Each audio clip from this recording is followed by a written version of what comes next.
Hey, Chef Billy Parisi here with theinspiredhome.com. Thanks so much for stopping by our YouTube channel. Today I'm making one of my all-time favorite recipes, coq au vin, or chicken cooked in wine. It's delicious and incredibly easy to make. The first thing we want to do is marinate up our chicken. So I've got a plastic bag and I'm going to pour into it some roughly chopped onions, celery, sliced carrots, and I mashed up some garlic cloves, and we're going to toss those in there as well. Put in your chicken. I decided to break down a whole chicken by drums, thighs, and of course chicken breasts. I didn't do the wings. Feel free to add those if you'd like. It's totally up to you. No worries. Next, we're going to pour in some Pinot Noir. A traditional coq au vin recipe uses wine from the Burgundy region in France, so this is very typical. Next, pour in some extra virgin olive oil. This is going to help bring the marinade together, as well as help in the searing process when it does come time to cook. Season it with some kosher salt and fresh cracked black pepper. Note, we do not want to cure the chicken, but we do want to make sure it's incredibly flavorful. So, zip it up, and it's time to shake it, move it, whatever you need to do to incorporate all those flavors to every single square centimeter of that chicken. We're going to pop it right into the refrigerator. We want it to marinate overnight. If you can't do it overnight, I would say I'd be happy with 4 to 6 hours. So if you can give me that, we're good. Go ahead and come back to the cutting board, and at this point we want to separate the chicken from the marinade. So go ahead and remove it and set it on a plate to the side. There are some coq au vin recipes out there that do call to use the marinade later in the recipe, but for me, I'm not down with that, so just go ahead and discard it. No need to use it.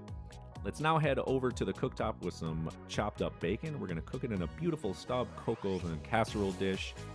What we want to do first is cook off our bacon, so go ahead and pour it in there. We're going to mix it around, get it nice and crispy brown. This is an all-clad slotted spoon. It's perfect because I can separate that fat right from the cooked bacon. It's also nice and durable and heavy, and the stainless is gorgeous.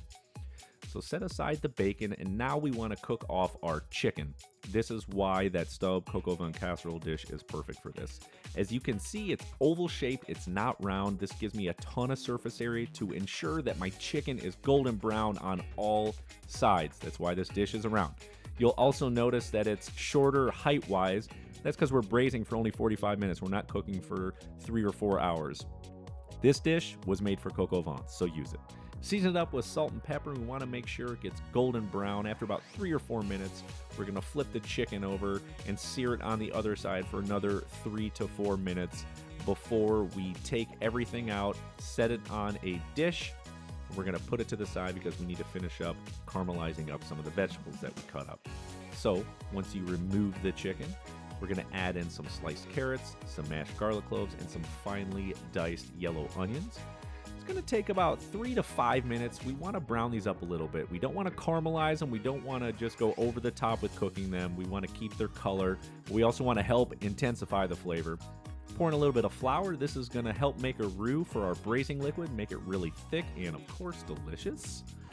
Give it a stir to be sure to mix that flour in completely.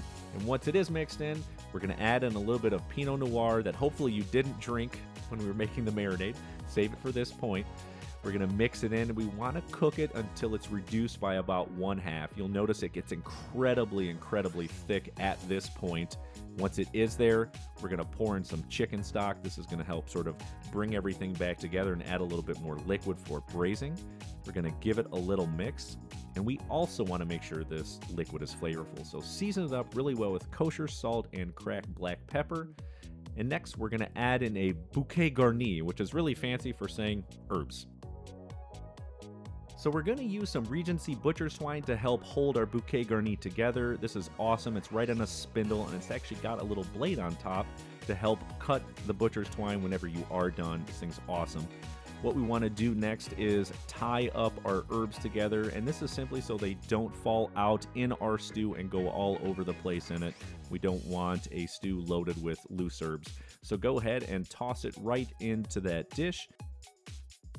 Next, we want to add the chicken right back into it because we want to braise it and get it really nice and tender and full of delicious flavor.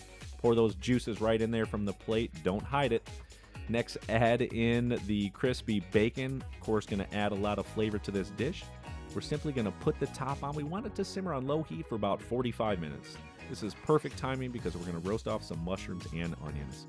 I'm going to use a little Rozzle mushroom brush to help get off any dirt or any unwanted particles on my mushrooms. So go ahead and give it a little brush.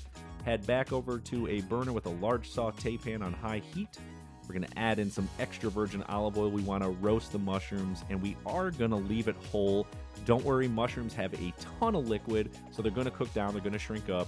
Don't worry. I know they may look big right now. Let's toss them around, get them really nice and golden brown. Once they are to that point, let's add in some pearl onions. You can use frozen, you can use fresh, totally up to you. We want to get those brown just like the mushrooms. Once they are to that consistency, remove the lid from the coq au vin and add the mushrooms and onions right into that dish. Whoa, the flavors are insane at this point. Give it a little stir just to incorporate it. Don't worry about moving and aggravating too many things, but stir it in a little bit. Let's add the top back on and let it cook for maybe another 5 to 10 minutes. Now it's time to plate up. I can hardly wait. Take that top off and get those smells into that kitchen. It is amazing. Go ahead and pour some of the mushrooms, onions, and carrots to the bottom of the dish. Set some chicken right on top. Looks gorgeous, and it's just so amazing, the smells in this kitchen. We're going to garnish it with some fresh parsley leaves and thyme leaves just to help get some more herbs in there, and boom, you've got a delicious coq au vin. You're looking at an hour and a half from start to finish to make this recipe. Absolutely unbelievable flavor. Your friends will love it. Thanks so much for checking out our channel. For more great recipes, visit theinspiredhome.com.